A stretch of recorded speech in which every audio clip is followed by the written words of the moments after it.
everybody, welcome to Impossible Coin. My name is Brian Cartwright. I'm joined by Rocky Hardy and Tegan Somerset. This is a video game podcast. Please don't dunk on 13-year-olds for singing songs. The White Tiger is bad. Splinter Steel is a social experiment wrapped up as a video game. What's going on with you guys? Wow, do you feel better, Brian? I am full of a deep frustration. Fair enough. Yeah. Are you raging perhaps against a machine? Yo, they're coming to my town. Like, I'm kind of hyped. Really? Yeah. They're doing a show, like, in El Paso. It's gonna be dope. I don't have the energy left to rage against machines. Aww. Do you want us to rage against it for you? No. Come on, Brian. We'll be your champions. It'll be great. Oh, yeah. God. I don't deserve champions. We'll, like, overturn trash cans and stuff. No, please do not. Please do not tug against the fabric of society on my account. I'll turn over this tissue box. I did it. It's done. I also turned it back right ways because I'm going to need it because I got sick. There we go, everybody. There we go. Yup, this is a video game podcast. Rocky, what would you like to talk about? I want to talk about this Kindred Fates Kickstarter, man. It's kind of nuts. I hear that it's a Kickstarter about a monster-catching game, and they have backgrounds and animation, and some of them worked on Clash Royale. They set a very modest funding goal, but also established a bunch of dumb stretch goals, which really put their ass on the fucking hook. They look big for the britches. I mean, they're definitely swinging possibly above their own weight class, but, like, they seem to have a good head on their shoulders. I am concerned about, like, the low stretch goal and even the urgency that they'll have to work to meet their deadline in 2023. But it looks like they are doing really good work and they're serious about the work that they're doing. Assuming they know some things that we don't, which is a near certainty. I think they're going to be okay. Besides, I've been wanting action combat and Pokemon since I was like a teenager, I think. I'm okay with like the depth of strategy that exists in Pokemon games, but I did want a bit more like, recency with like my actions. Right. I remember watching the anime and like Ash could just say like, Pikachu dodged that shit, and that was it. And he'd move. Yep. And it's like, I can't do that. They fucking hit me with Earthquake. I just get hit with Earthquake, and that's it. And like in this game, I can, dodge that shit. That's kind of amazing. Well, and also, like, you could issue, in the anime, he issues, like, 2 or 3 commands at the same time, I can't wait for, like, animation cancels in this game. I just want to see, like, how crazy it gets. Imagine someone realizes that they can cancel something like Fire Spin into, like, Flare Blitz. Dude. I want this to get to, like, goofy fighting game levels, but, like, with Pokemon. And, like, Pokken is way too controlled for something like that. And it's also kind of like Tekken, like, as opposed to things like Street Fighter. So a lot of the cancels aren't really available in this particular case because of things like animation lock. And hopefully someone figures out combos in this game and they just kind of let them in and, like, feed that, like, energy. Because I think that's a really good energy that monster taming games could, like, develop off of. That could be a whole fucking series. But, we gotta see if they can get past this, like, initial set of hurdles. That feels like a thing that would have happened in, like, Zatch Bell. Yeah. Like, I almost wish Zatch Bell had been, like, successful enough to get some goofy games. Well, they did do that one game for, like, the GameCube, I think, or was it the Wii? I said goofy games, not bad games. Yeah, like, it was just bad. They were just trying to make, like, an anime fighting game, like, the same way that Naruto's probably the most successful of them, but, like, there was a One Piece, like, 2D fighting game that was also, like, garbage. And if they have, like, a real team that, like, really wants to push the boundaries of what they can do with video games that just have the license to go wild with a property, that could be great. I want to see more of that. Who doesn't want to see more of that? Cowards. Fools. Brian.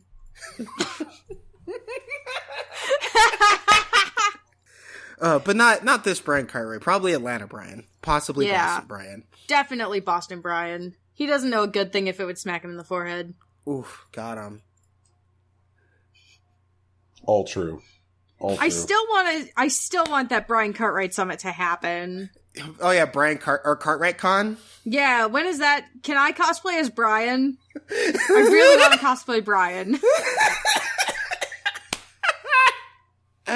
Oh man. Everyone just cosplays as like different Brians, and then the real Brians show up and they're just like, what the fuck is this? Oh man. Brian, tell us a story about Texas Brian. I know you got one. I don't know. I mean, the guy's a trucker. Okay. Yep. He wants to truck. Mm-hmm. And he's having trouble finding work. Oh, that's rough. You see, like, the visibility that I get into these people's lives is like, I mean, I guess it's a thing. Are they just not paying enough for trucker Brian? Because, like, from what I can tell, people need truckers. Yeah. People been moving things faster than ever before. Does he just want more money? Because, like, valid. He's got to chase that paper. Chasing that paper. That's how you say that, right? Am I cool That is yet? how you say that, yeah. Okay. Brian, while you formulate a thought, I'm going to give a little bit of background on, like, the Brian Cartwrights that we know. As you all know, one of our hosts of our show, Brian Cartwright, Arizona Brian, if you will, formerly Virginia Brian, has the very much coveted briancartwright@gmail.com email address. And Brian, which isn't that uncommon of a name, and Cartwright, I guess, doubly so, seems to have other Brian Cartwrights out in the country that do not have this particular briancartwright@gmail.com email address, but people assume that they do. And so they'll send those email addresses to Brian, our Brian, Arizona, formerly Virginia, and he has to sift through their, like, email troubles. Mm-hmm. Because they just assume that they have the, the original Brian Cartwright email address, and I can assure you they do not. So when we reference, Atlanta Brian, Boston Brian, British Brian, Texas Brian, and Brian, is there another Brian I'm forgetting about? Gosh, I think that there probably is. There's a Brian, like, who's the Brian who's getting pizza delivery? Oh, shit. Is it Domino's? Tell me it's Domino's. No, it's British Brian. He's ordering from some outfit called, yeah. All right. Yeah, this is definitely British Brian.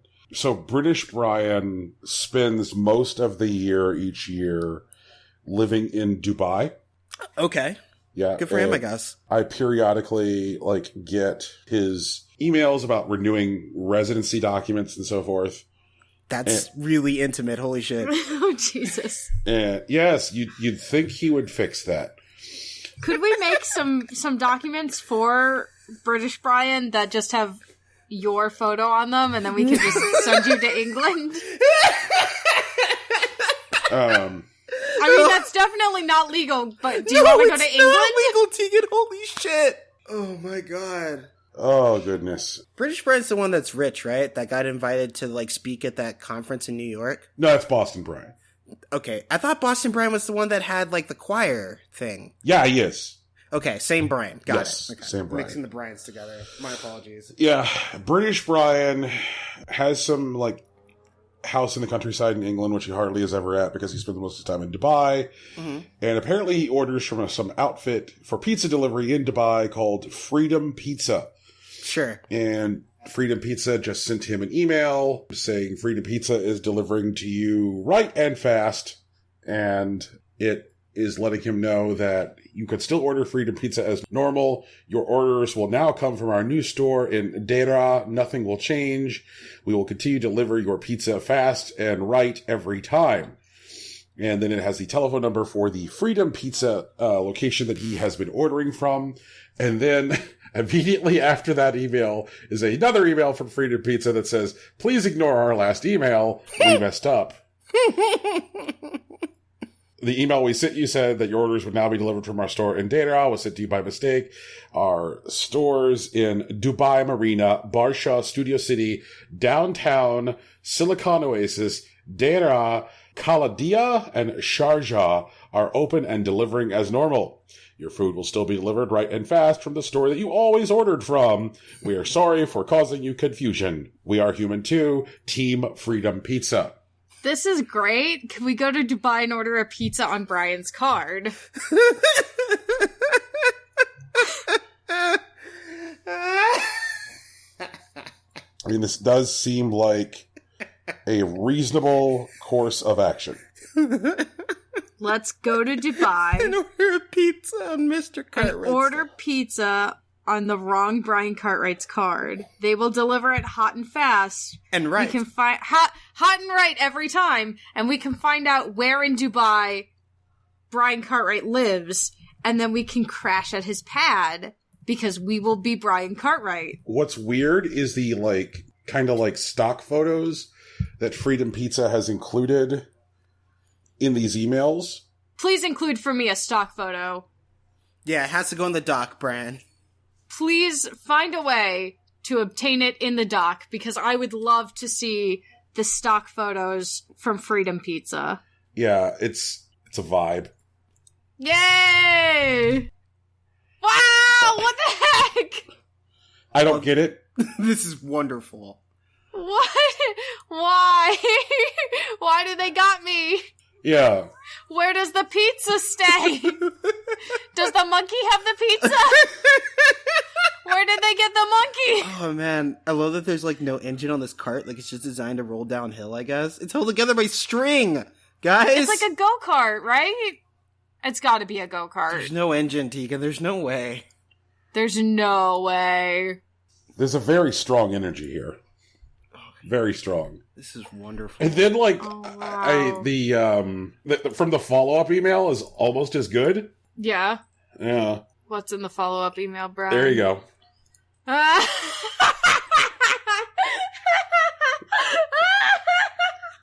We messed up!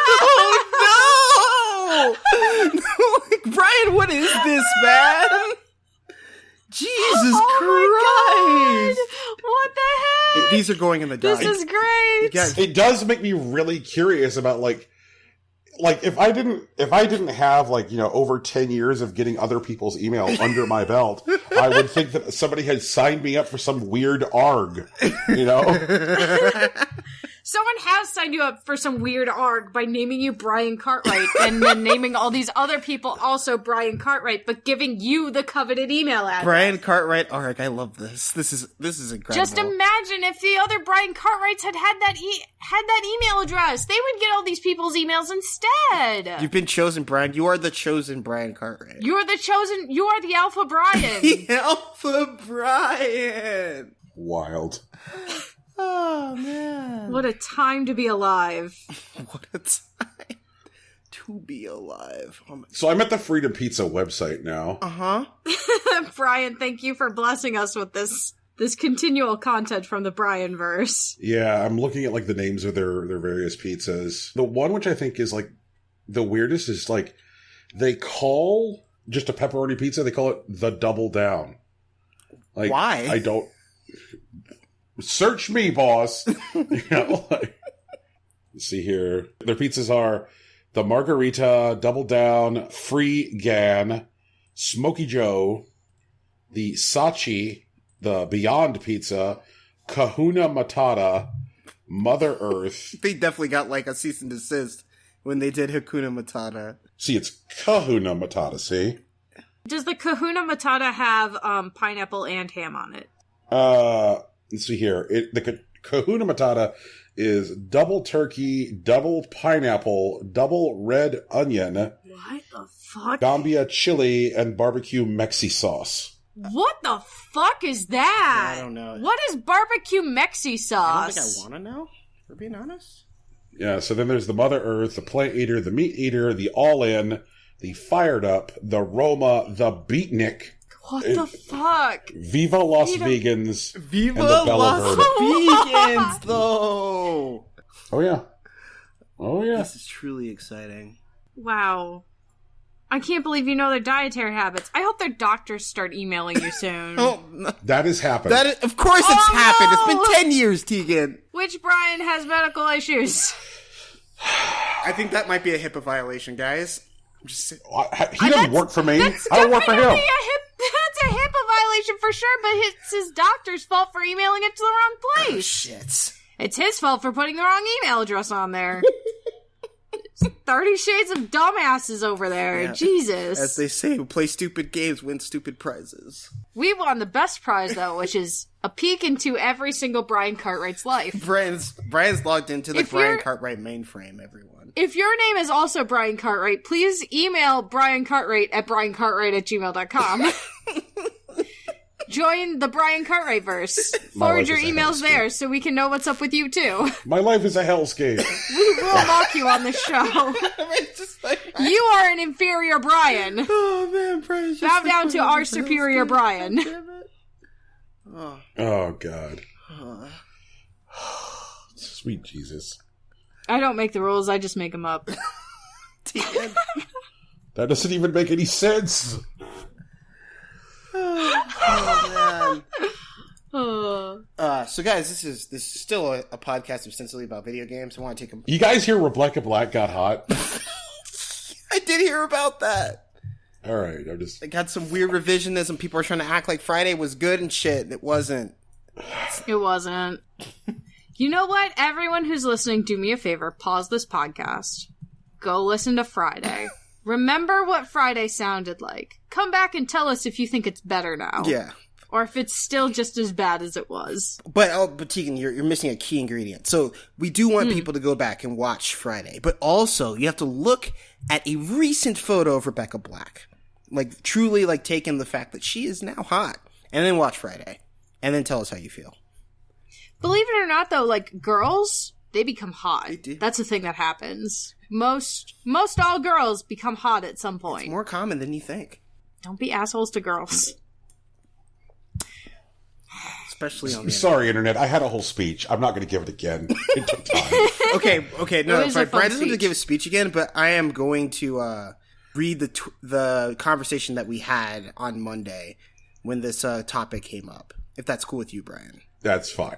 Okay, so the conversation began with me, Rocky Hardy, replying to one of Brian's tweets saying, "You're out here caping for Rebecca Black?" Brian's response was, "Dude, Patrice Wilson is a predator taking advantage of teens and their parents. The greater Los Angeles metro area has 1.5 million showbiz families. Many of those have kids, and those kids are frequently grist for the mill. Most of them just never make their parents' dreams come true.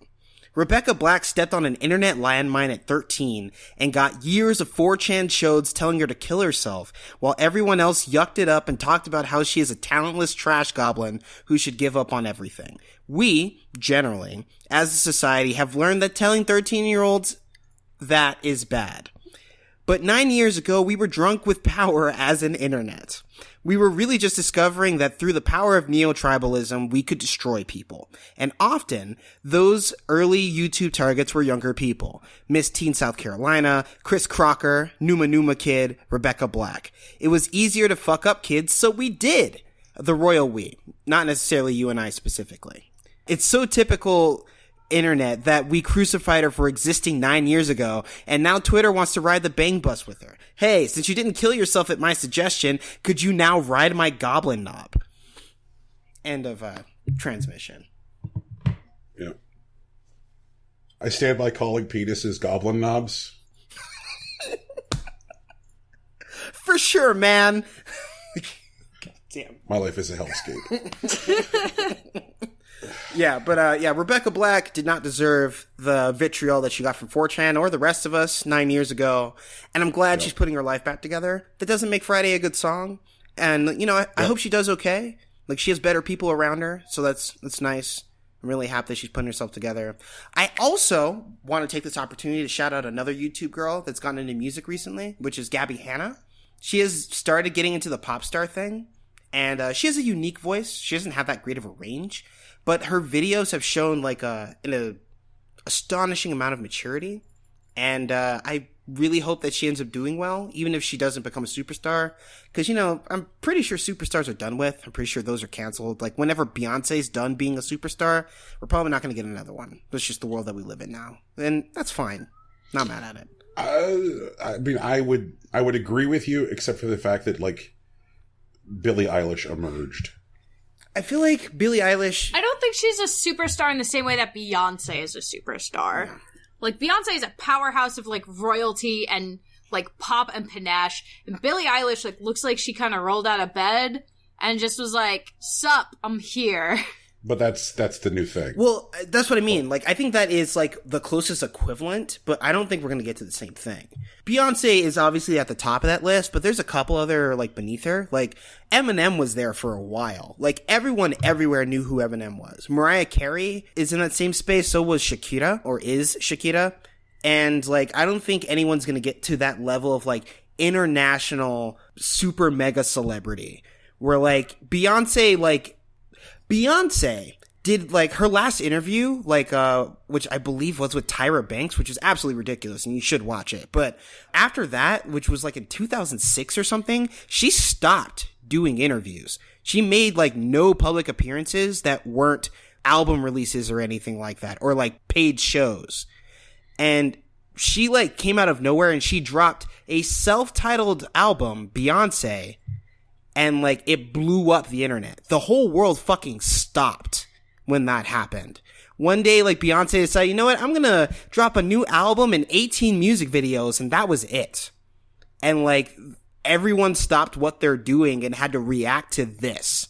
Like, and also, she could make 18 music videos. That's also true. Beyonce had that kind of money. But the thing is that, like, I don't think, like, any, like, pop music star will ever have the global attention getting power that, like, people like Beyonce have anymore. I don't think that's gonna happen again. A good example is, like, Lil Nas X will, like, post memes and, like, he'll do really well on Twitter and Instagram, and he'll put out, like, these, like, micro songs that do really well on the charts, and I don't think he will, like, actually, like, flip the whole world over when he puts out an album.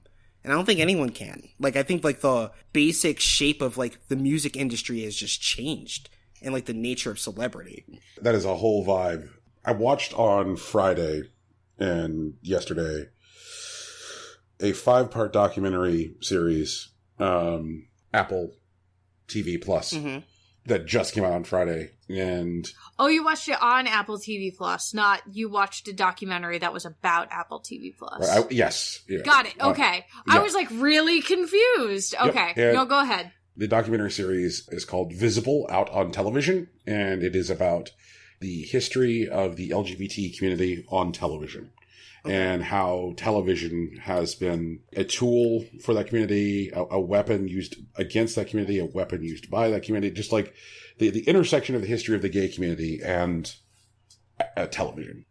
One of the things that was, like, abundantly apparent watching the series is that, like, television is no less powerful now, but, like, the audiences are more scattered and more diversified and less insistent on the immediately shared experience, like, all the damn time. Mm-hmm. One of the things that's talked about in the documentary series is a TV movie called An Early Frost, right?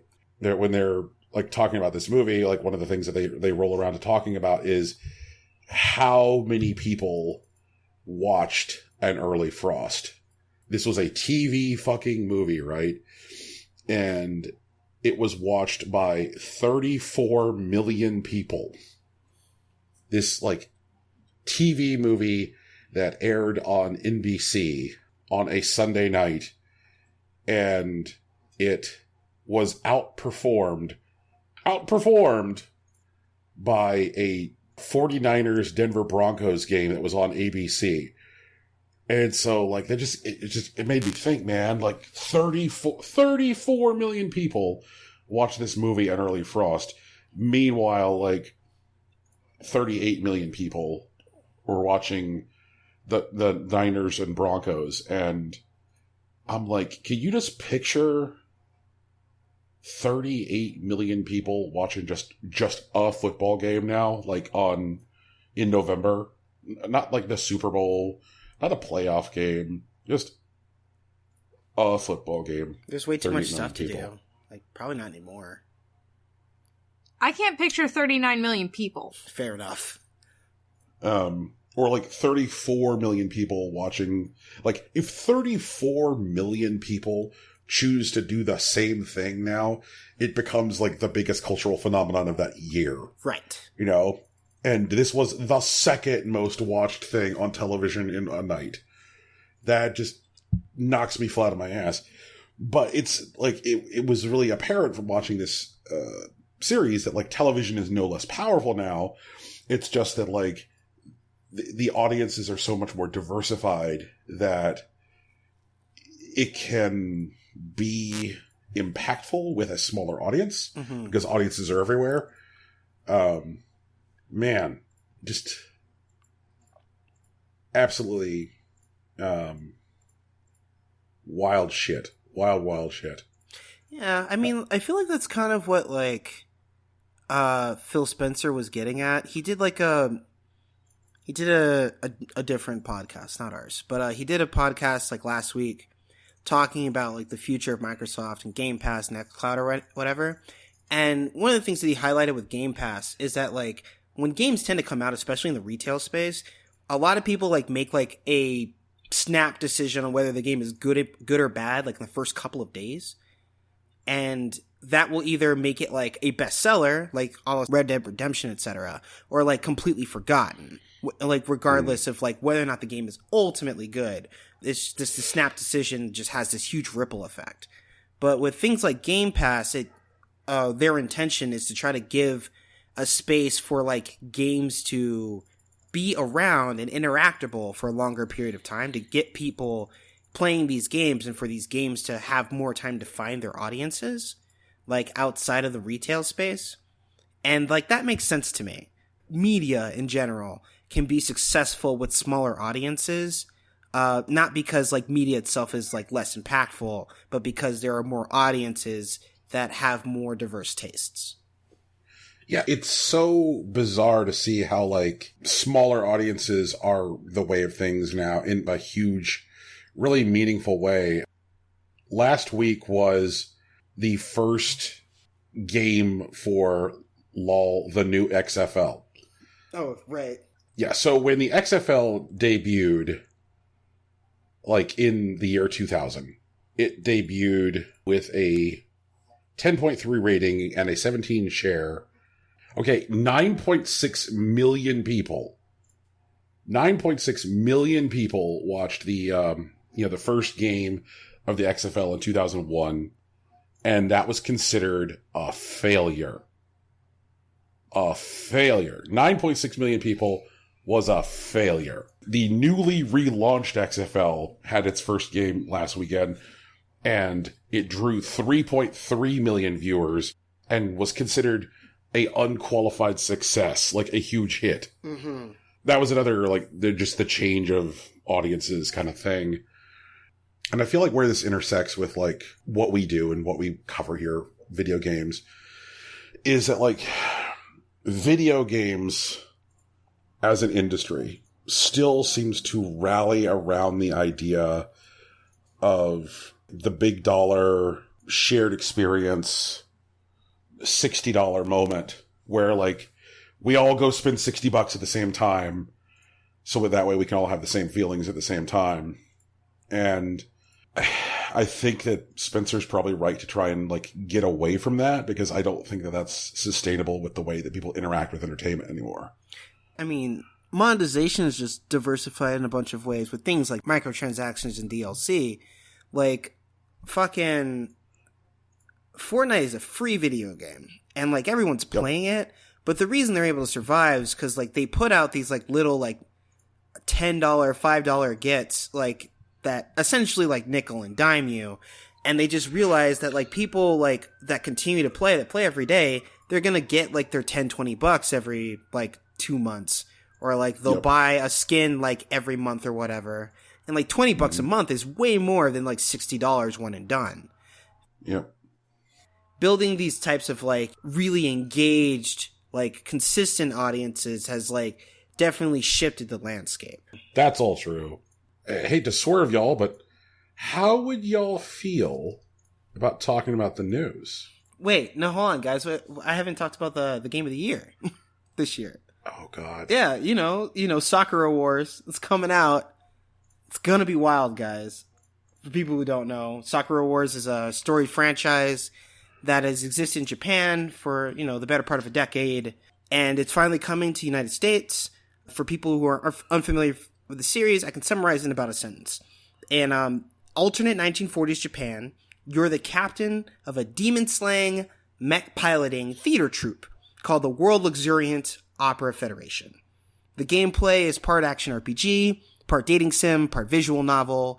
You, as like the captain of this like troupe, have co-pilots that pilot other mechs, and you can build relationships with them, like a la dating sim, but also they improve their abilities in combat based on like the depth of your relationship, kind of like confidants / social links in like the Persona series. And, Sakura Anamiya, who's the paramour of Sagata Sanshiro, is in it, and she's a major character. And it's going to be a good time. It's going to be out in April. It's probably going to be one of the best games that comes out this year. But, Cyberpunk 2077 and Animal Crossing are going to give it a run for its money. So definitely fuck with those two. But I'm just saying, keep an eye out for Sakura Wars. Don't sleep on it. It's going to blow your mind. I look forward to being blown. Wait. Phrasing. Are we not doing phrasing anymore? We're not worried about phrasing, I don't think. Oh, boy. I did want to talk about one more thing before we got into the news. Okay. There was a documentary that came out in South Korea in the past month. It was highlighted on the BBC about a particular experience for this woman, Jang Ji-sung. She's a mother of 4, and she lost her third child, Na Yeon, 7-year-old girl, 3 years ago due to an incurable blood disorder. Since then, she's had trouble grieving because she lost her child so young to an incurable disease that they couldn't do anything about, and she's been continuously distraught. There is a company that decided to work with this family that specializes in VR, and... Oh, God, oh, okay. We'll get there, what? Brian. And what was the scream for? You'll see why, Tegan. Okay. And like this studio, it's bad. What they did... Cursed. is that they crafted... Burn it all down. Fuck it. Fuck this. They crafted a virtual reality scene for the mother where she could meet with her child. They hired a child actor around the same age and decided to like animate her like in this VR space, which presumably attempt to give this woman closure while interacting with like her daughter. And so they had like a scripted scene that they had her go through, and it was, heart-wrenching. It was definitely a lot. This mother was like essentially trying to meet her child again, desperately trying to touch her face, communicate with her. But it's obviously, like a scripted doll. They shared a birthday meal. She read a little letter to her. And, it's definitely touching. Like, a bunch of people, there wasn't a dry eye in the house. That's just how that went. Also, sets a dangerous precedent for people who are less caring or careful. While it definitely shows some application for VR as a supplemental mental health tool, it does have the potential to be really intense. And it may actually point to the possibility of using VR as, like, a surrogate or proxy encounter, like, device, which is dangerous, to say the least. Some of the topics are touched on a bit. In, like, To the Moon, there's, like, one throwaway line of dialogue in the game where they mention that it's now illegal to take music that appears in other people's minds. And, like, what they did in To the Moon, they basically went to a person who was ailing or dying and, like, created a VR scenario to, like, fulfill, like, a wish that they had. And, like, one of the parts of that industry that is at the time of the events of the game, now illegal, is that they would hear music in other people's brains and then, like, use those and publish them after the person had died or whatever and make money off of that, which is just, like, one completely throwaway thing that they could do with things like this kinds of technology. And, I don't know. I'm worried about it. That's all I'm saying. But I feel like it's something that probably deserves to be talked about. Brian, you had some screams. Yes, there's nothing good about this, and it's all bad. Okay. I mean, I don't know what to tell you, my friend. Like, would you care to elaborate? This is cursed. It's bad. People are awful. What the fuck? It sounds like it's a very nice sentiment. Nope. No, it doesn't. No, it doesn't. How is it? How not? This is bad. Like, I think calling this thing a documentary is being awfully generous. Okay. I feel like this is exploitation. This is suffering pornography. Let us watch the suffering. Let us get off on the suffering. Like we do. The tactile response gloves were really, for me, just the bridge too fucking far. Not a fan. Okay. Not a fan. Like, no, that's entirely reasonable. I get it. Yeah. I'm not a huge fan of the technology itself, but like the fact that it exists, honestly, I feel like it was only a matter of time before someone considered this type of application. I don't think that this particular instance was a bad use of the technology. I do think that it opens the doors for people to be very exploitive of people who are otherwise like tortured by grief or emotionally compromised.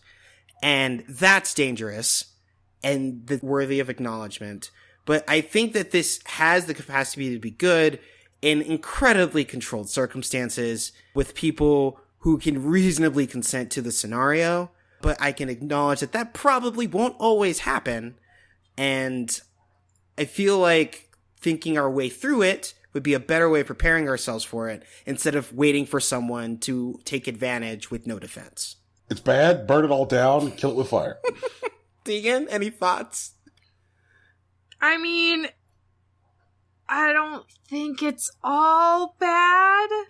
Okay. But, like, it mostly sounds like the beginning of, like... something terrible. Full immersion VR! Yeah. I've seen enough anime to know where that goes. There's a lot of bad ways where it can go. Like, that's what I mean. Like, I don't think this should ever be, like, a commercial product. I don't think we have the tools to make sure that that doesn't happen currently. But I don't think that this should ever be a thing that people can just fucking buy. That they could, like, go to a Target and because they're grieving about their kid or whatever, and then just, like, program them into the machine and hang out with them. That sounds awful, and I don't think that's a thing that should ever happen. Hey, Rocky. Uh-huh. Picture for a second, if you will, that I'm extra horny. Sure. Now, picture, if you will, you, Rocky, are the subject of my amorous desires. You buy one of those, you invest in one of those life-feeling sex dolls, and then you hook in the VR with the tactile response. Ugh, disgusting. Yeah, I hate that.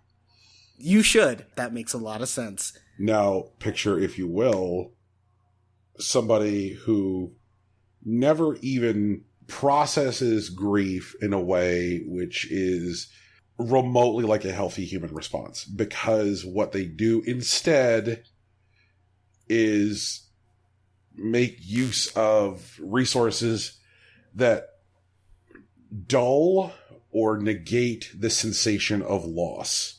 Right. I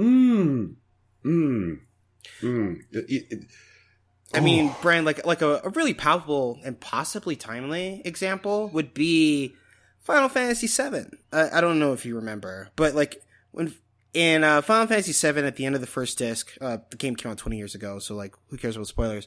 Aerith dies, right? And she was like, in a lot of people's hearts, best girl. She was demure, she was feminine, she was your healer, she looked after you, you had a meet cute, whatever, right? But she dies. And at the end of the first disc, she's just gone. She's no longer a character in the game, you can't keep her, there's nothing you can do to avoid it. It's how the game fucking works.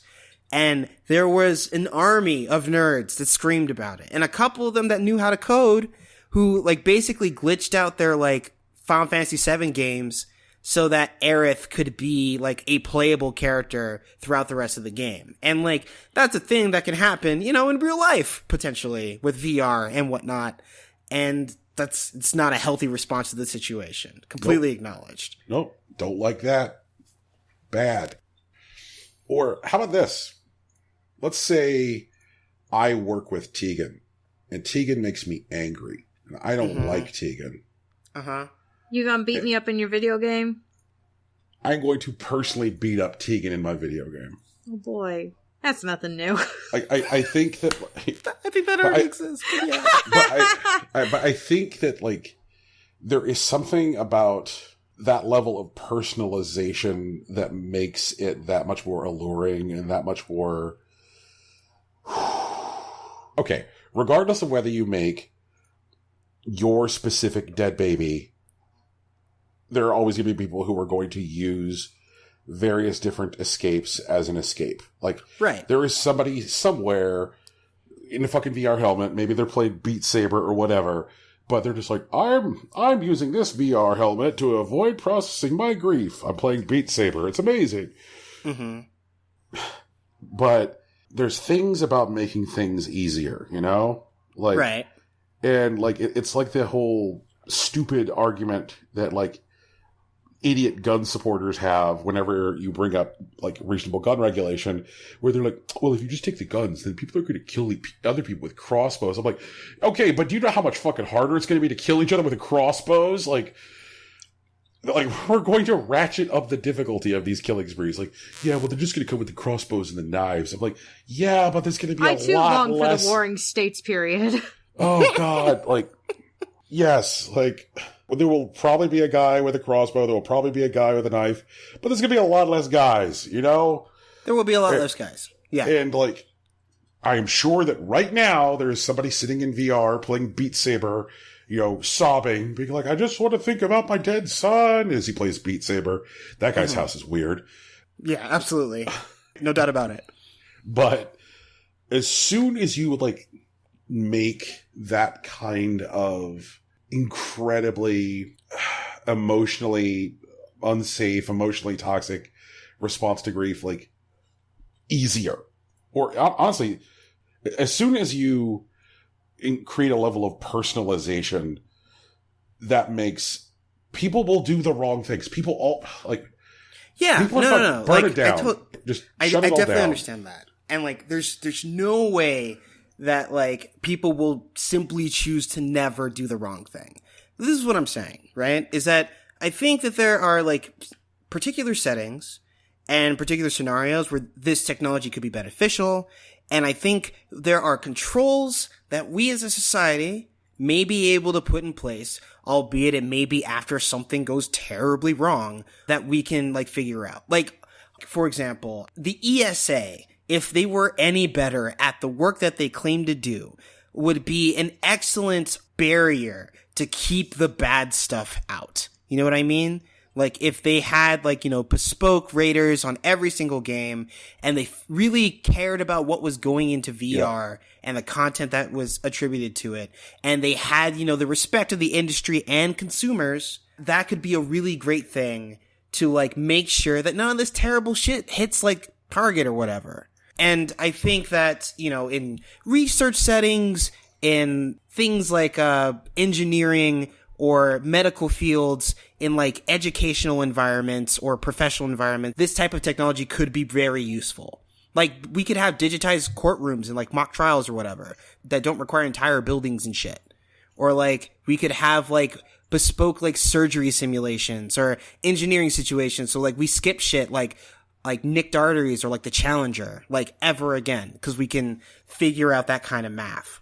But I agree that, like, this level of personalization could be incredibly dangerous, especially if it isn't cared for properly.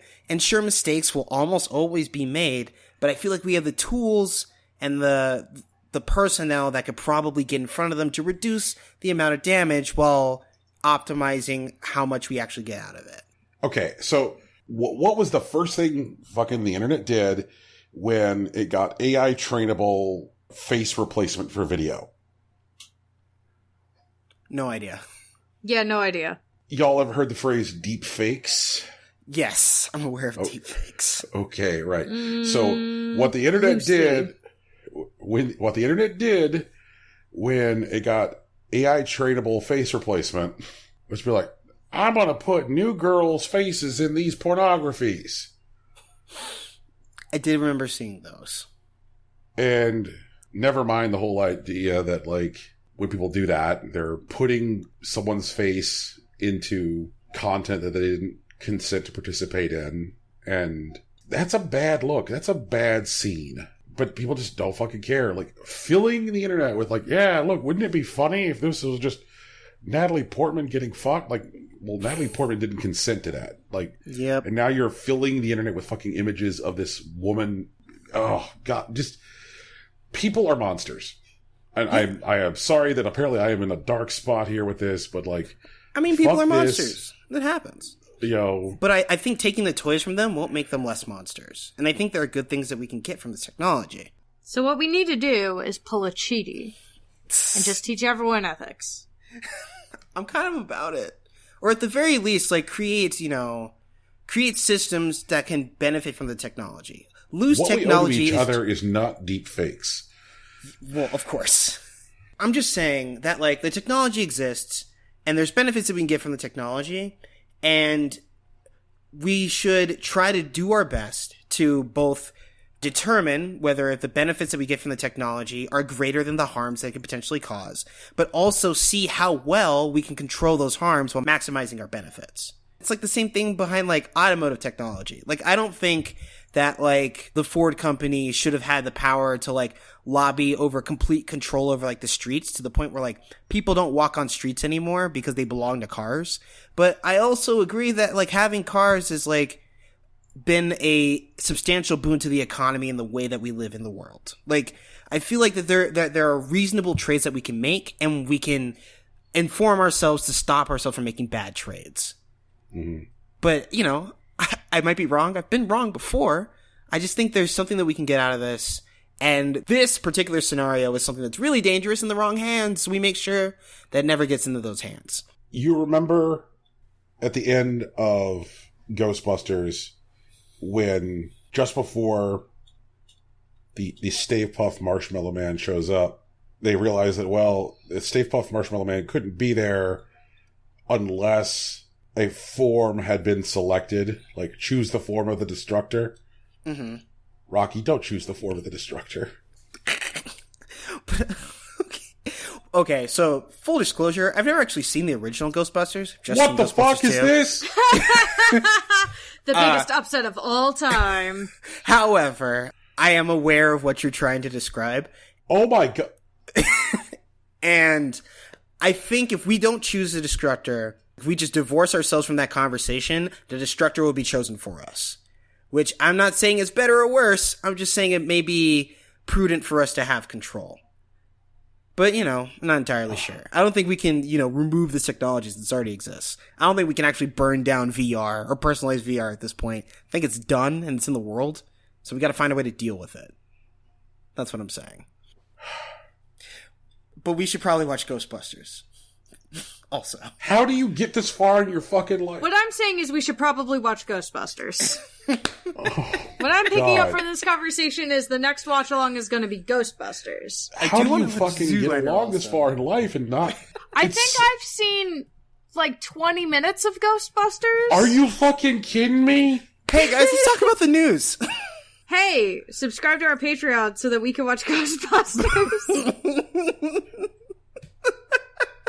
Watch grown adults watch Ghostbusters in 2020, in the year of our Lord. And we're not talking the new Ghostbusters either. We're talking the OG Ghostbusters, because we don't know what we're talking about. I'm terrified beyond the capacity for rational thought. Do you want us to? Do you want to watch us make Brian feel like an old man? Then you should support our Patreon at patreon.com/impossiblecoin. Oh no, That's Impossible right. Coin Podcast. By the way, whoever dang. has patreon.com/impossiblecoin, we will find you and you will pay. We will fucking turn you into a freedom pizza. Preferably support us at the guy who owns the wrong frickin' handle that stole it from us. They should support us at the $55 tier. Yeah, it's a bonjour tier. That's where you'll get Tegan's foot pics, presumably. And, you know... I thought that was a whole new tier. Did you update the Patreon yet, Brian? You know what? Let me do that right now. That is not yet a new tier, but by the time the show goes up, it will be a new tier. And I will regret having brought it into the world. How much are we charging for Tegan's foot pics? $105. Jesus. I'm glad you think my foot pics are worth something. You're welcome, Tegan. This is still the weirdest conversation. Every time we talk about it, I'm just like, regret.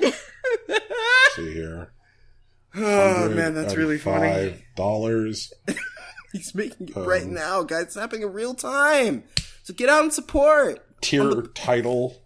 You'll also get access to the show notes every week. Any additional content like Tegan Zelda rants, wrestling shenanigans, anime nonsense that comes from us and us alone. You'll also get a shout out at the end of the show. And actually at that point, I believe 55 up, you will be able to get I think a 20-second spot advertising something of your choice. So, dig deep in your heart and tell the people what you want them to know about. And we'll do that for you. We'll be the mouthpiece in this particular scenario.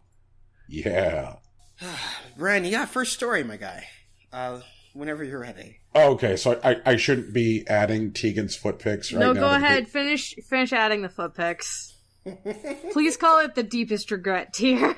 The deepest regret. On the plus side, guys, you can look forward to at least 2 Zelda rants, because as soon as Breath of the Wild 2 comes out, I'm gonna have to update my Zelda rant. Because the timeline will have changed again. Brian, every time there's a new game, the timeline updates. This is also true. Brian, we can't use these Freedom Pizza things as like the thumbnail, right? Like we can't get away with it. There's just no way. I'm not sure why not. Okay, because these are fucking amazing. One of these will be the thumbnail. We got you. Use the "we got you." We'll keep the "we messed up" one because that one's like that one just goes in the show doc. Oh my god, that one goes in the show doc under this part right here. Which if you have the show doc, you will see exactly where we put it. God damn it, I love these so much. These images. I love it. We messed up as the best image. Okay.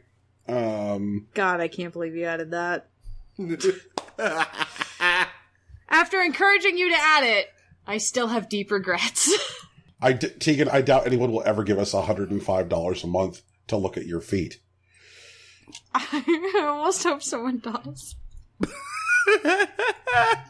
Friends, who wants to talk about Geoff Keighley? Let's do it, man. Geoff Keighley is parting ways with E3. So, beloved Dorito Pope and Mountain Dew evangelist Geoff Keighley has announced he will not be doing E3 Coliseum this year. And he issued a statement and said, "I have made the difficult decision to decline to produce E3 Coliseum for the first time in 25 years. I will not be participating in E3. I think E3 needs to become more digital and global," he said in a Twitter reply. "It's a brand that means a lot to people, but it shouldn't just be a show floor." ESA, under the guise of its E3 arm, issued a statement. E3 will, quote, "feature special guest gamers, celebrities, digital programming on the show floor while connecting with global audiences through extended live streaming. A highlight will be the debut of an all-new floor experience that will be streamed to bring exclusive conversations with leading industry innovators and creators to attendees and fans worldwide." It's weird because, Geoff Keighley pulling out of E3 almost feels like a bigger deal than some of the companies that are no longer participating in E3.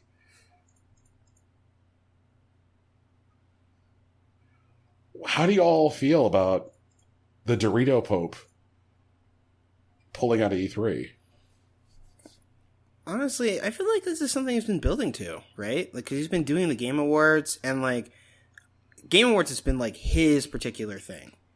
And if I really think hard about it, the Game Awards is doing what E3 used to do, right? It was meant to, be designed to engage with, the gaming community at large, to serve as a platform that publishers and, platform holders make their announcements.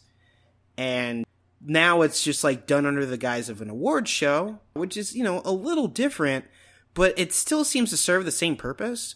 And after, 5 years? Do I have that right? Something between 3 and 5. Of doing the Game Awards and, fulfilling the niche that E3 has previously held itself at.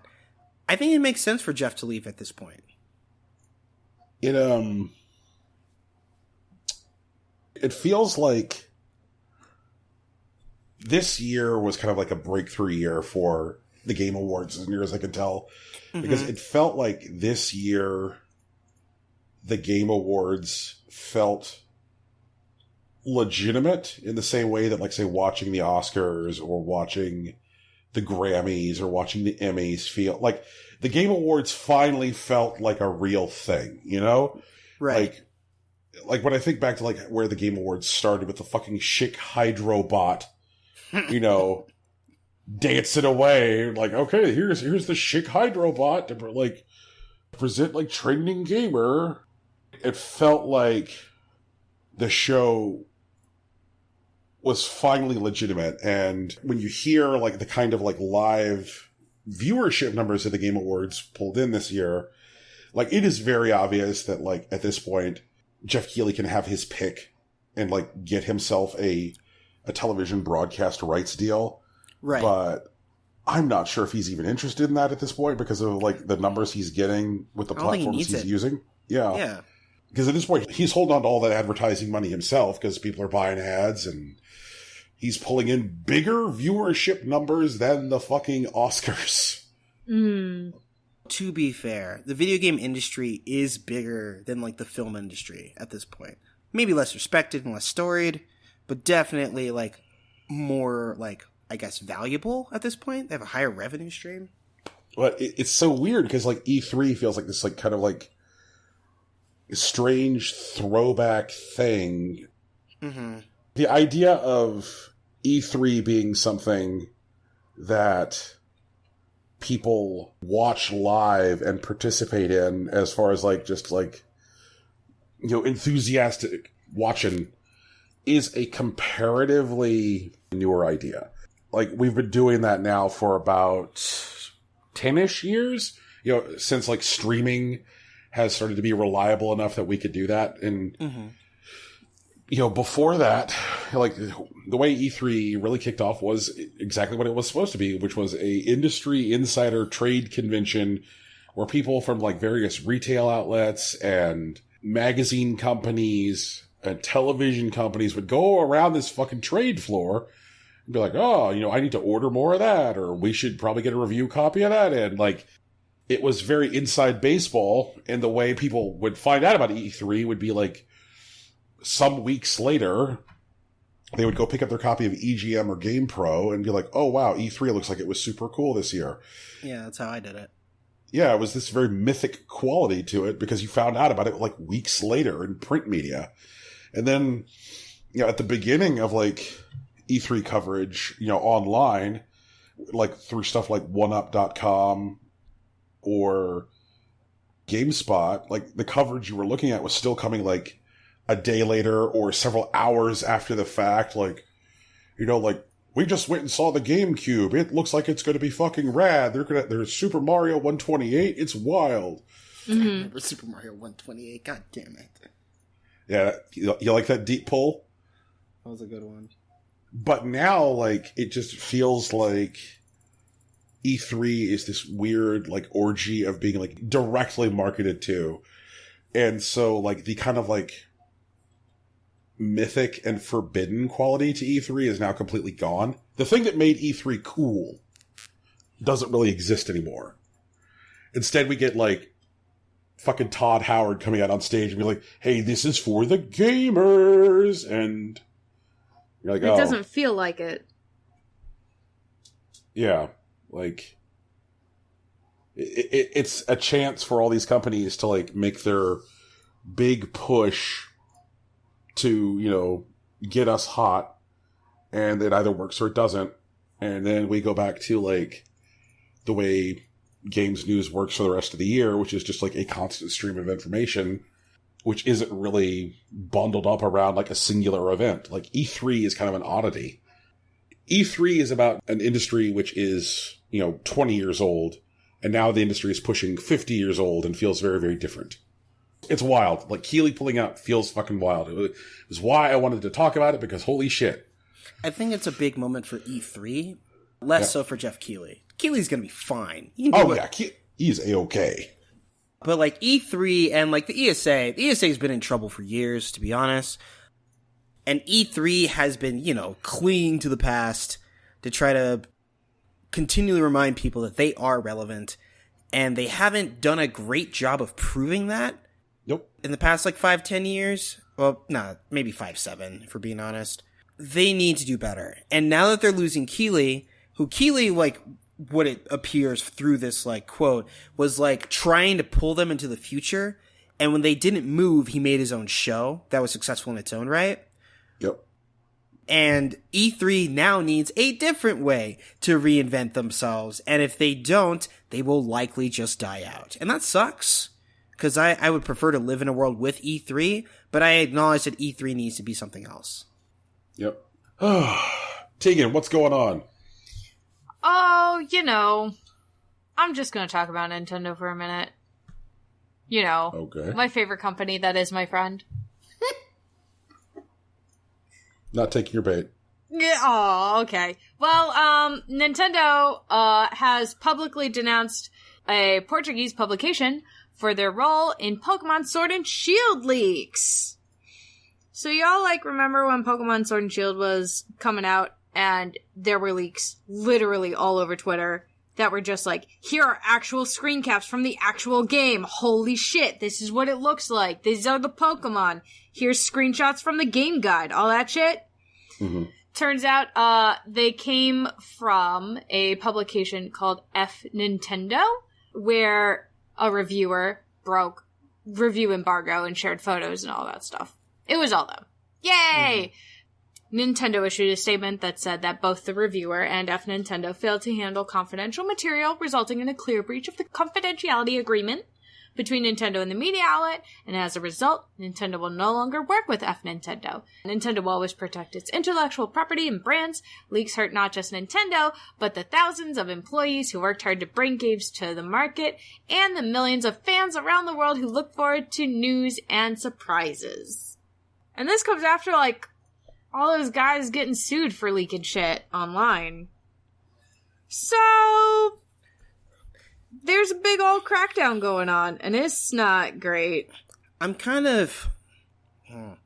really taken aback by the fact that Nintendo decided to publicly denounce the publication. Mm-hmm. I know what they want to do is make an example of it so that no one else feels like they can get away with it.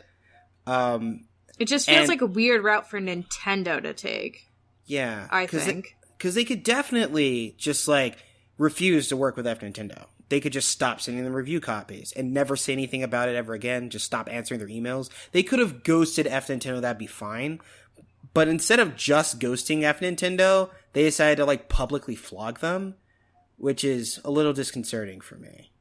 Yeah. I'm not used to it. This isn't Nintendo's typical brand, I don't know about that. Mm-hmm. I don't know about that. Mm. Brian, do you have any evidence to present? I mean, if you want me to sit here and make the case, I will. I mean, Nintendo has... Nintendo's position on vigilantly defending their IP has included stuff like destroying fan games,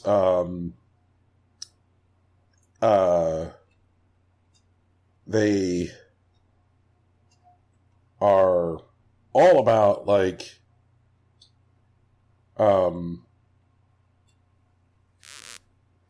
taking down anybody who is offering not just ROMs and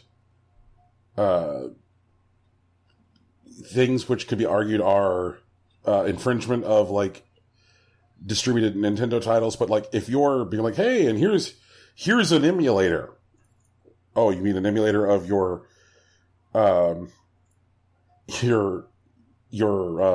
console, which is the patent is expired on? Yeah, that.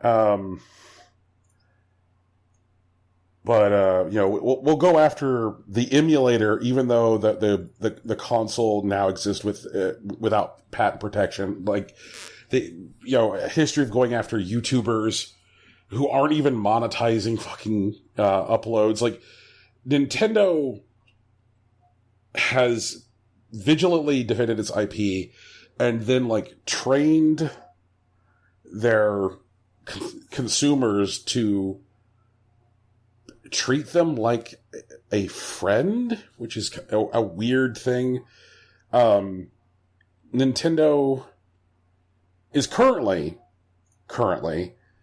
experiencing the longest so-called drought for a Nintendo Direct ever.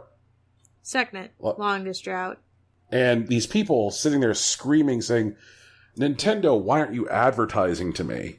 Nintendo, why aren't you advertising to me? I think says something about the way people emotionally relate to Nintendo. Like, a Nintendo Direct is ostensibly advertising. It is a marketing video of indeterminate length. You know, sometimes it's a few minutes, sometimes it's a half hour. And people are sitting around bitching about, why aren't you advertising to me? And, like, Nintendo has trained their customers to be grateful for every damn thing they do. It's such a weird vibe. I don't know why people are cool with that. I don't know why people are willing to be like, oh god, my Nintendo, my friend. Of course they, like, resell me games that were released on every console as opposed to just, like, providing backwards compatibility. It's fine because they're my friend. Nintendo, my friend. This idea of, like, all right, Tegan, let me find, where's the goddamn thing Nintendo said in here that really galled me? Here we go. Here's the thing. Mm-hmm. Leaks hurt not just Nintendo, but the thousands of employees who work hard to bring games to market, and the millions of fans around the world who look forward to news and surprises. Fuck you. Like, look forward to surprises. Like, because let's be real, like, what surprises are being marketed to. Like, they are telling us that we are being hurt because it's harder for them to market to us. That's garbage. We knew we would get a big pop in customer interest if we could have this thing be a surprise. The surprise is dead now. But, like, framing that as some kind of, like, affront to the customer base is so silly. So silly. There was. Like, when the whole, like, fucking Pokédex dropped, a month in advance of the game, people were legit mad about it. Because there is a surprise when you're walking around, like, in a Pokemon world. It's like, oh, there's this brand new creature. I've never seen it before. What the fuck is this? And, like, that was, like, you know, data mined and, like, shown, like, on Twitter a month before the game came out. And people look forward to stuff like that. Like, I don't think, like, that's, like, entirely contrived. I do agree that Nintendo's using it for their benefit, but I can't really sit here and call it fake.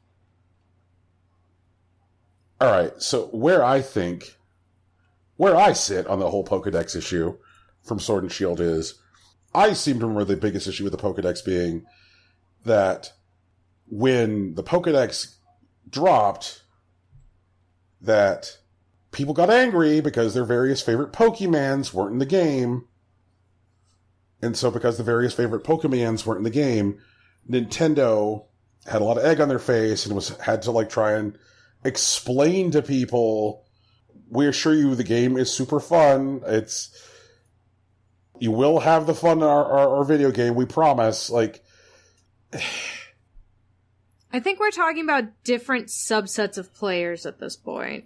But, I mean, even then, like, there were a lot of people that were upset about the fact that the complete national dex wasn't in Sword and Shield. That's what the whole Dexit thing was about. And they had, like, legitimate concerns, and Pokemon Home was on the way, and now that it is, like, all those Pokemon are set to be in the game. Like, I mean, I guess they're not, like, 100% catchable, but, like, you can bring the old Pokemon, your favorite Pokemon from your old game, into the game. And it's not even a big deal. Like, and people, like, got mad about it. People protested. They said they weren't going to buy the game anymore because their favorite Mon, like, wasn't in it, like, outright. And that is their right, but, like, it definitely got blown out of proportion because of leaks like this. But I just think it's ridiculous for a company to say, because we couldn't control our marketing message, customers were hurt. Like, customers were hurt, though. It did happen. Like, For Nintendo, who put so much effort in, like, maintaining the emotional relationship with their customer base, having emotionally hurt customers is a huge customer base. It's a huge issue for them. Emotional relationship with their customer base. Sure. Like, I mean, I guess you could argue that, like, corporations shouldn't have emotional relationship with their customers, and there are a lot of points toward that argument. But those relationships do exist. And, like, there were people that straight up, like, decided, I'm done with Pokemon. That's, like, a lot of why, like, stuff like Temtem got so much buzz when it was announced. Because they're just like, this is like Pokemon, but it's not Pokemon. Game Freak has nothing to do with this. Let me check this out, because fuck Sword and Shield. Like, it absolutely happened. It's happening right now. I don't know. Fuck them. Feed them beans. Fair enough. Yeah. Actually, you know what? You know who else told them fuck them, feed them beans? Activision Blizzard turned to NVIDIA, who just put out their new game streaming service, NVIDIA GeForce Now, and they told them fuck them, feed them beans. For anyone who doesn't know, NVIDIA has been working on a streaming service for the better part of a decade that recently came out of beta last week. You can basically stream games on existing libraries, including things like Steam and the Epic Game Store, directly to like a different computer or a phone. You can play them without using a particular machine. Or even if you have like machines that are not spec'd to play the games that you want to, you can use NVIDIA's service to play games like that. And Activision Blizzard turned around a week after the release of the service, and they said Activision Blizzard games will no longer be available on this service. Well, this is the kind of thing that happens all the time, and NVIDIA is, frantically working to try to get Activision Blizzard to sit down at the table and make a new deal. It's unclear if this was just like a breach of contract, or it was just something that like NVIDIA didn't have the rights to, but I have a sneaking suspicion that it may have more to do with Activision Blizzard's new deal with Google. Because they just signed a deal for using their cloud service as well as exclusive streaming rights to Google for the Overwatch League on YouTube. And it's likely, even though the details have not been publicized yet, that Activision may be building a closer relationship with Google, which may ultimately lead to a surfacing of Activision Blizzard games on Stadia. And I think, personally, that it may end up being at least a timed exclusive, even for upcoming things like the next Call of Duty or even Overwatch 2, if not true exclusivity. I'm not sure if that's exactly what will happen, but, I have my suspicions. It's weird, man. It's definitely more fodder for what Cool Dad Phil Spencer said being right, that, like, the war is not on that battlefield anymore. The war is over here. And I'm inclined to agree. Part of that war is going to be content alliances, and Activision is a big partner. And as much as a shit show as Google's game streaming has been thus far, locking up Activision will get obedience from a certain percentage of customers. That is a very interesting sentence. It's not a wrong one. Activision Blizzard is cozying up with Google, which seems to have the immediate effect of Activision Blizzard distancing themselves from NVIDIA. Who knows how that'll actually play out in the long term, but I'll keep an eye on it. Let you know what I find out. Sony is going to have a bad time. Again? Yep. So, Bloomberg put out a report, the publication, not the man. Bloomberg is indicating that the parts cost of the PS5 is $450. What the fuck is that going to stick retail at? Yeah. Now, as a point of reference, when the PS4 came out, Sony ate a dick to try and get market position at that time. They sold the PS4 for $18 over cost. That was it. Because they were trying to make up for lost ground in the PS3 generation, and so putting out a more powerful machine and selling it for barely above cost was what they did to make up ground. But I'm not sure that's gonna work this time. I mean, it seems to be that, like, customer interest is now more driven by services than specs. What does your box do for me? What can I do with your box? Which is weird because that was the way, like, Microsoft pitched the Xbox One at the launch of last generation. It just so happened that the services they had at the time that they were talking about were services nobody cared about.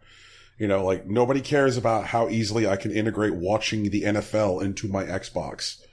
You know? Mm-hmm.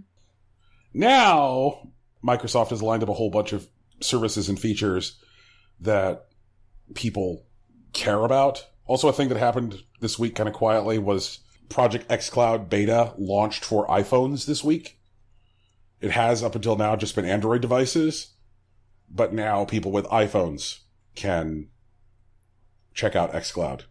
So there's a whole litany of, like, exciting and competitively priced services which are available on the Xbox and the PS5.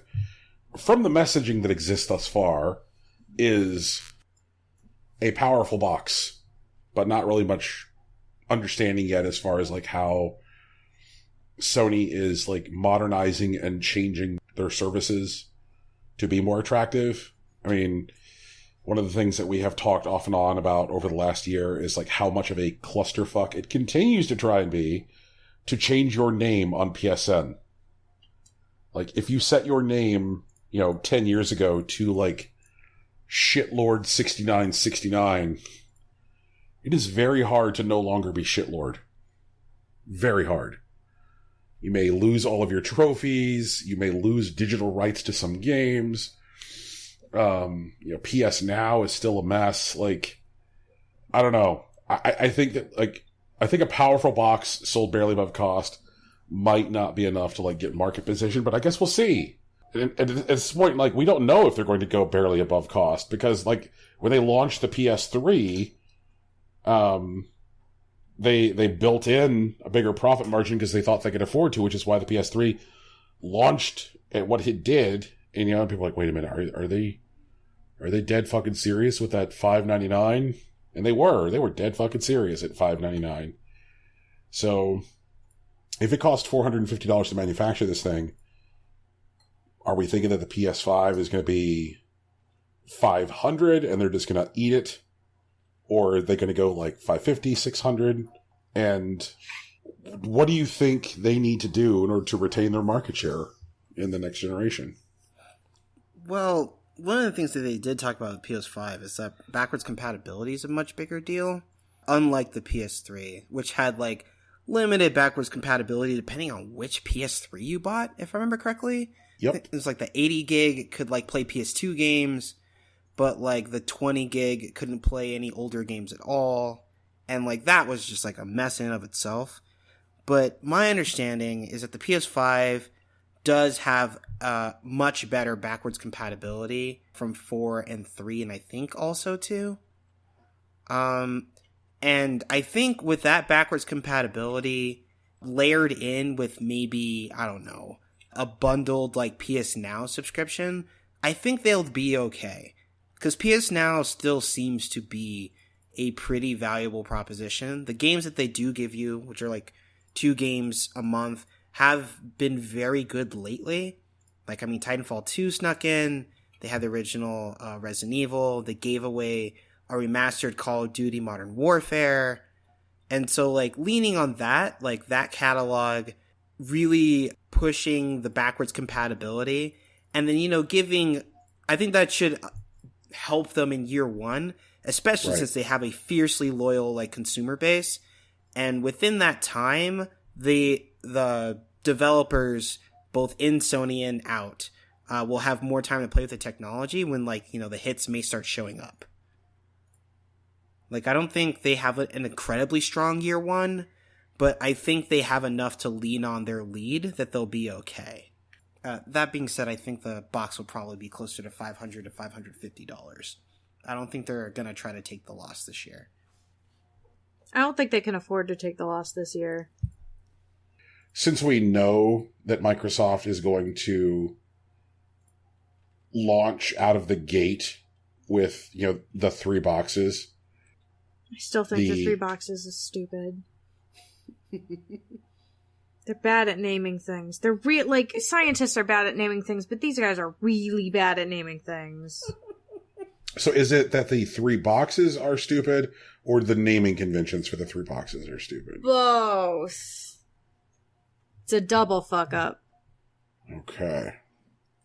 I think launching at 3 boxes puts you at a bigger risk overall. Just because if one of those boxes is fundamentally way more expensive to produce and no one goes for it for whatever reason, then you're just going to eat shit. But also, the naming convention, I think, is going to fuck them up for holiday. I can see that. You're still going to have an entire legion of parents going, my kid wants the new Xbox.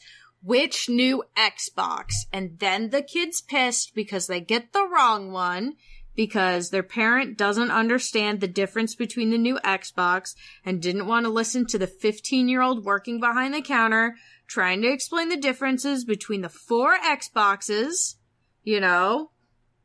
it's a cluster waiting to happen.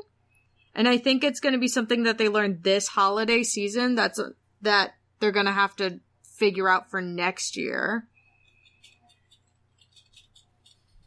And by then, is it going to be worth it, I think Microsoft is actually very prepared to eat shit this year. Yeah. I think they have the infrastructure, the planning, and the people involved that, they don't need this holiday season to make or break the new Xbox. Mm-hmm. I do think that they have a branding problem, and someone should have saw this coming, but I also think that they're not in a rush to worry about it, and I don't think they have to. I think they're going to spend a lot more time, getting, the Game Pass in front of everyone, because Game Pass and xCloud will work no matter which of the 3 boxes you pick. Mm-hmm. And, the model that they're doing with, the Xboxes, which is, instead of just buying one straight up retail, they're leaning closer to, the cell phone purchasing model, where, you just have, a monthly bill that you end up paying. If one doesn't take discs and the parent managed to not get the one that takes discs, it's okay, because they have Game Pass, and all of the Microsoft games first party are going to show up on Game Pass day 1, and, the household will deal. Mm-hmm. Microsoft has been preparing and planning where, if year 1 doesn't go well, it's okay because our sweet spot is year 3. I think they have, something planned to that effect. Okay, that's fair. But, they really fucked up with these Xbox names. Holy shit. They did. There had to have been some fucking intern somewhere that was are you sure you want to name them that? And some other person was yeah, that's what they want to name them. And they were just okay, I guess. And then someone's gonna be why didn't we listen to that intern? Yeah, and, they'll probably be rebranded in a couple of years when, the halfway, generation point. I don't even know what generations are gonna look like in the future with, the cloud gaming and streaming and shit. Well, I think that, part of that confusion is more than reasonable and fair, because when I hear Microsoft saying that every game which is being optimized and designed right now that will launch in year 1 of this new console also can run on an Xbox One. It's just it's not optimized for it. It's not the best way to play those games. Just right. When the new Halo game comes out, you will be able to play that Halo game on an Xbox One. But it's not going to be the superior Halo experience. Right. And I think that that's people getting used to the PC experience. The idea that, you can play a PC game on a potato, but do you really want to play it on a potato? That kind of thing. Mm-hmm. So, we'll see. Not everybody wants to be a PC gamer, though. Yeah, and there are more ways to not do that than have ever been. But I feel like both Sony and Microsoft have made decisions that will lead to huge problems this holiday season, but I'm not sure if they're both betting on this holiday season. I mean, Sony's definitely more in danger than Microsoft is, like, given, like, their preparation and their resources. Mm-hmm. But I think they'll both come out of this holiday season knowing a bit more, and some people are definitely going to be frustrated, so, like, I suggest maybe don't get into the mix if you can help it. But if you can't, like, it's probably going to be a headache. I think that's valid. It's gonna be a huge headache. Mm-hmm. Don't work retail this holiday season. If you work at a retail location that sells video game boxes, get out of there. Get out of there now. Do not explain to Barbara at 5 p.m. on Christmas Eve which Xbox her kid wants. Don't do that to yourself. You will hate yourself. I will hate yourself. Barbara will hate yourself. Don't do it. Save yourself this holiday season. Save yourself from Barbara. Tegan, I think we have something here about the Sonic movie. Yeah, we got something here about the Sonic movie. So, like, remember how Detective Pikachu, like, we absolutely loved and it did super well? Yes. Like, you know, to the tune of, like, $54.3 million its first weekend. That's pretty good for a video game movie. Yeah, well, I got some news. Sonic kicked its ass. Between Friday and Sunday, Sonic earned about $57 million. And they're thinking by Monday, which, like, you guys will know for sure after this, but, like, by Monday it's supposed to hit $68 million. So, it's already made, like, it's already making profit. It beat, even with the extra money they had to throw in for the redesign, like, it's already exceeded basically their expectations. So, good news. Video game movies might be a thing now. Like, good video game movies. Bad news, Sonic did better than Pikachu, and I'm not happy about that. Detective Pikachu was good. Why didn't you guys see it? They didn't believe. It's okay, Tegan. It'll come out on DVD. They didn't believe and it was good. Yeah, I got it on DVD. I need to get it on DVD. You need to get it on DVD. I'm gonna do it. I'll get it on DVD. You don't believe in Pikachu. I'm actually really hopeful with this new Sonic news, especially that Sonic's doing well. Especially since, like, Jim Carrey showed up and fucking did the damn thing. Shoutouts to him. Right.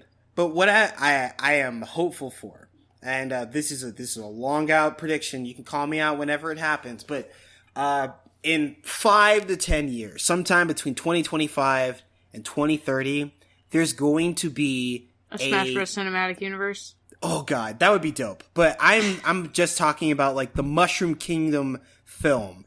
I mean, Mario will be in it. It may center around Mario. Honestly, I think it should center around Luigi, but, you know, that's my take. Ooh. But there's going to be a Mushroom Kingdom film. It's going to come out. It's going to get at least an 80 on Rotten Tomatoes, and it may actually be nominated for an Oscar. I'm hoping, which won't happen, absolutely won't, because I'm insane and no one believes in my vision, but I'm hoping for a live action Mushroom Kingdom movie.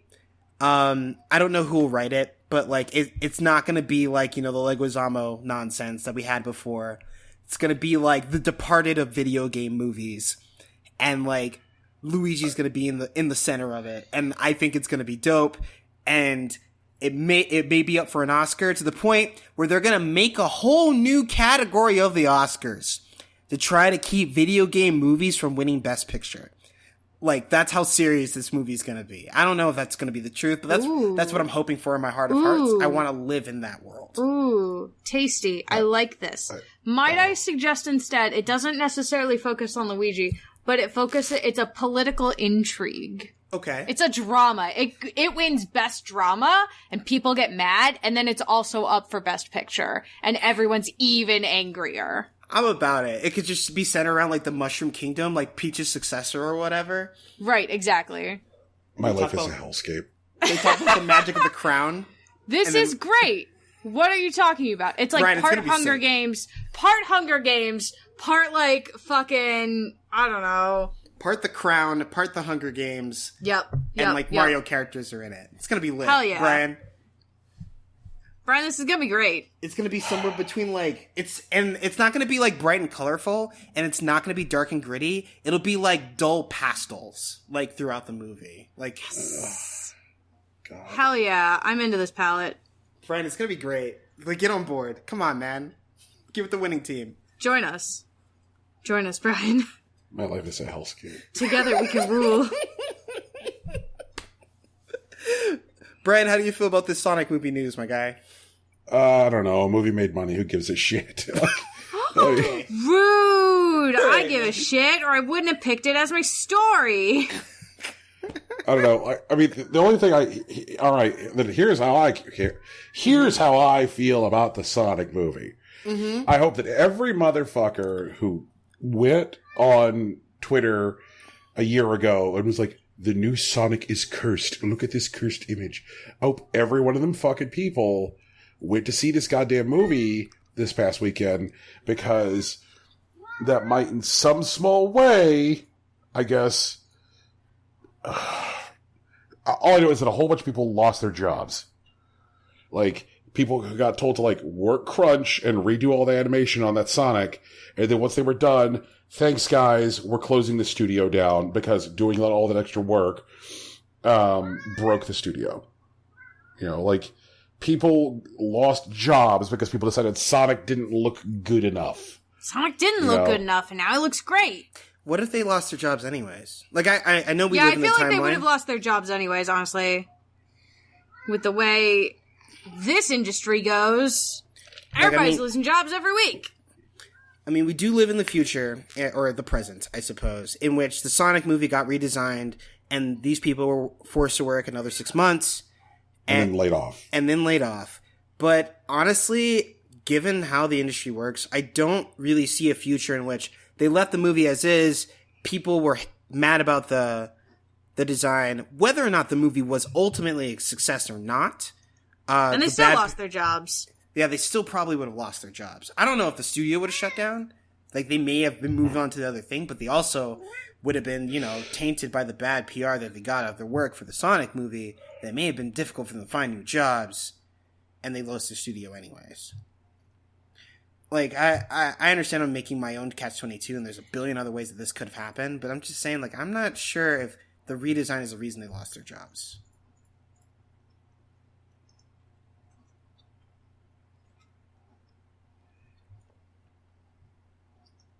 I'm going to find... Let's see here.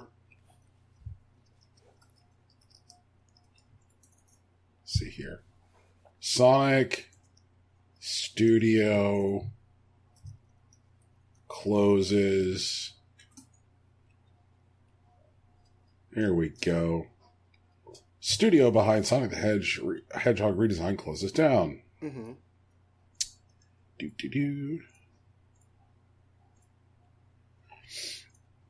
Would be immediately closing its door due to increasing external market pressures in the area. The employees who were informed by email were told this decision has not been taken lightly. Don't fire employees via email. It's fucking bullshit. Fucking chickens. It does sound like the work of shitty managers. Sure does. But, hey, $57 million, right? I mean, that's not the trade-off. Like, that's not the math, Brian. Like, come on. Please, be real with me. Rocky, let me hate capitalism. You can hate capitalism, but, like... yeah, that's fine. Like, that's cool. I get it. I won't let you hate capitalism, my guy. I got one more story that is almost certainly capitalism-focused. Anthem, a video game that shares its title with an Ayn Rand book. Continue. Yeah, is officially being redesigned by EA.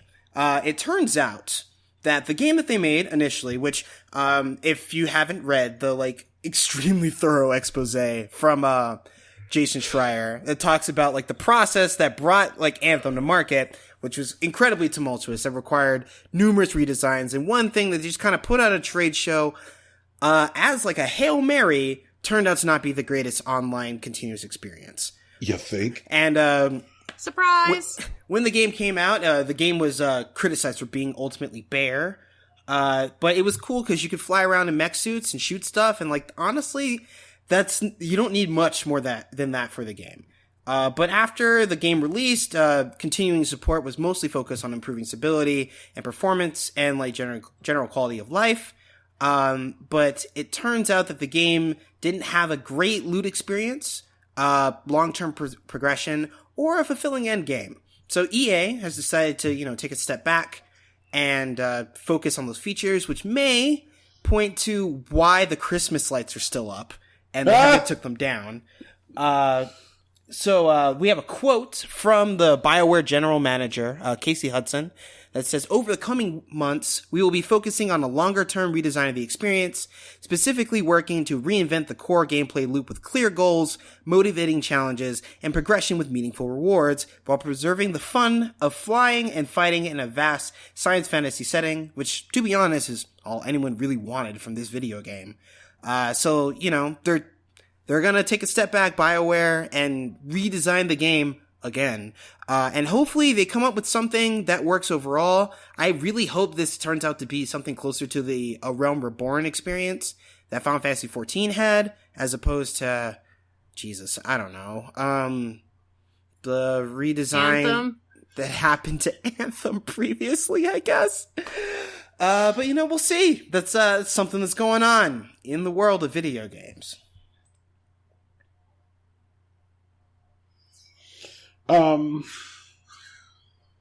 Yeah, like, I hope this works out, just because I know that what EA generally does when a game dies is just kill the studio. So I just want to play the Anthem at the beginning, but more. True. Honestly, like when we first got Anthem, it was like super cool, and then there was like nothing to do, and it wouldn't let you fly like outside of mission zones and just like generally explore, which would have been the better thing. True. Just give me more Mass Effect, but like Anthem. Give me Mass Effect by Anthem. Do that. You'll win. I know you'll win. Let me fuck the Flora. Let me fuck the Flora. There it is. That's a title that's going up there. So I've got 2 hot new features for you guys. Oh. Yeah? First is what came out on Stadia today. Uh-huh. Oh. What came out on Stadia today? And our second new feature is bad Xbox Live Creators games. Oh, Jesus. So the Xbox Live Creators program is where they let any old fool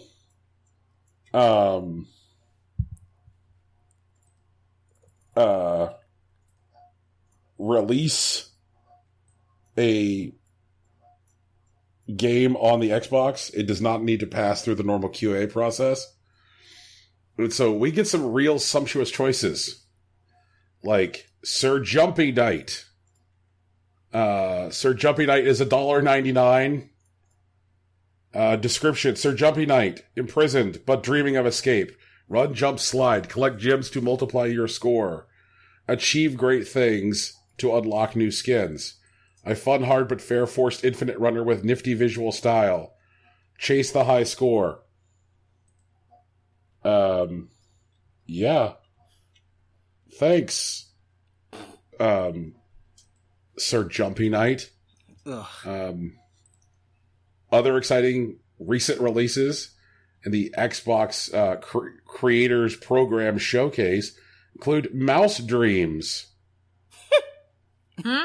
Like rat. $4.99. Is that like Secrets of the Rats and Nim?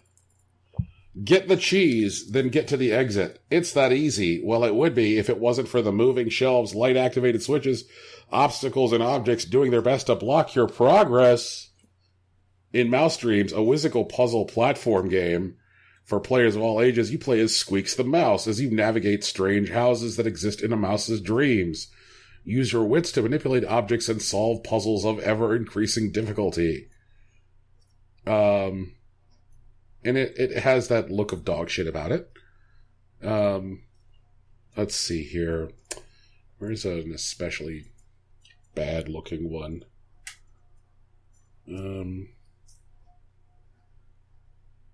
Oh, that looks good. That's the good stuff right there. Zombie death quota. Help Special Force Operative Della retrieve the bio-waste containers that are causing the zombie outbreak.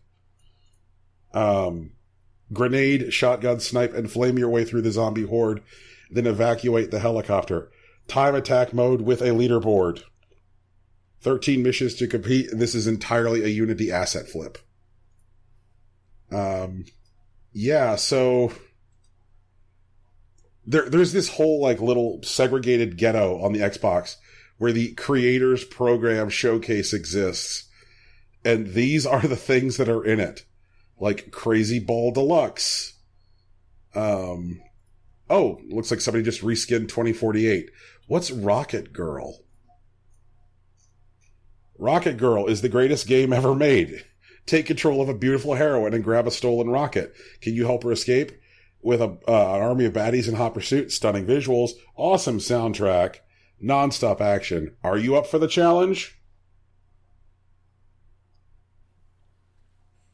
Whack.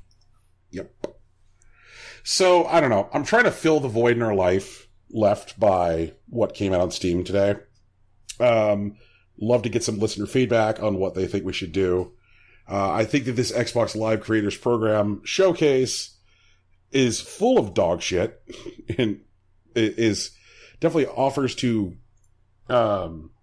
continue the promise of the what came out on Steam today. It would also be pretty easy to make us stream one of these because like they're mostly dirt cheap and it's very easy to stream from an Xbox. So if you want one of us to stream one of these terrible games, they can be forced on us pretty easily. Not it. Yeah, it sounds like Brian's volunteering. Sounds like Brian's volunteering. But that checks out as my life is a hellscape. Well, Tegan doesn't actually play Xbox, so you'd be watching Alex stream, not Tegan. I think that Rocky put up a very important poll on our Twitter. Oh, yeah, there was a poll. Oh, God, you guys fucking did. Yeah, we had Disgusting. We had to ask the group what was the Valentine's Day move, especially since you dropped the episode on Wednesday, and if you had no plans, you need to make plans right now, what you could do. Tegan suggested that you plan a trip, like say Paris, like 6 months from now. And the other was Brian said that you order a pizza and finger blast their butthole, and it turns out at a narrow victory, 3 votes to 2, 60% of the vote going to finger blasting buttholes, turns out to be the move. Y'all are fucking disgusting. And it's, this is definitely the first of many polls. I'm just thinking about the Freedom Pizza we messed up. Oh. Absolute garbage. Wow. Yep. I would be so disappointed. And I spent my Valentine's Day sick, so, like, ugh.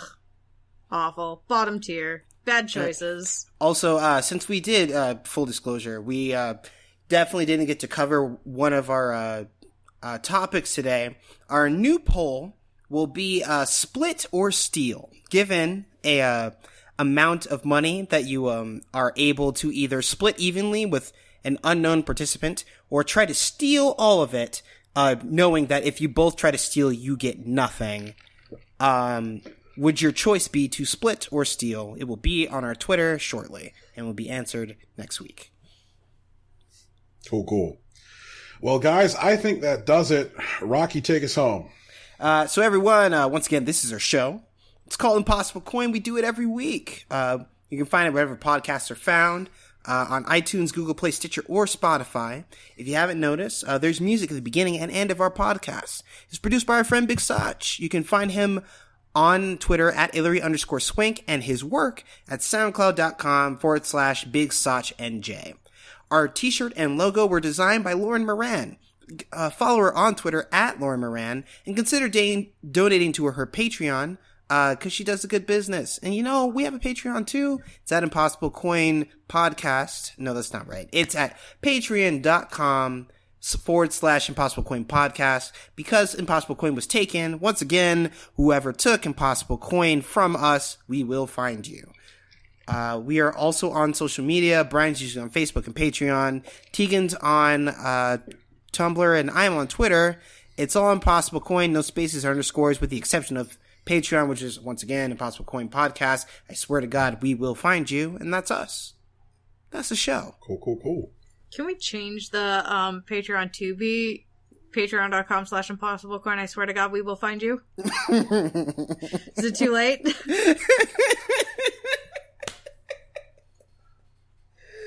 Oh, man. I mean, that sounds great. It sounds like fun. It may not be like search engine optimized, though. Yeah, I mean, that is true. Fair enough, then. Yeah. Well, thanks for hanging out, everybody, and peace. Bye. Later.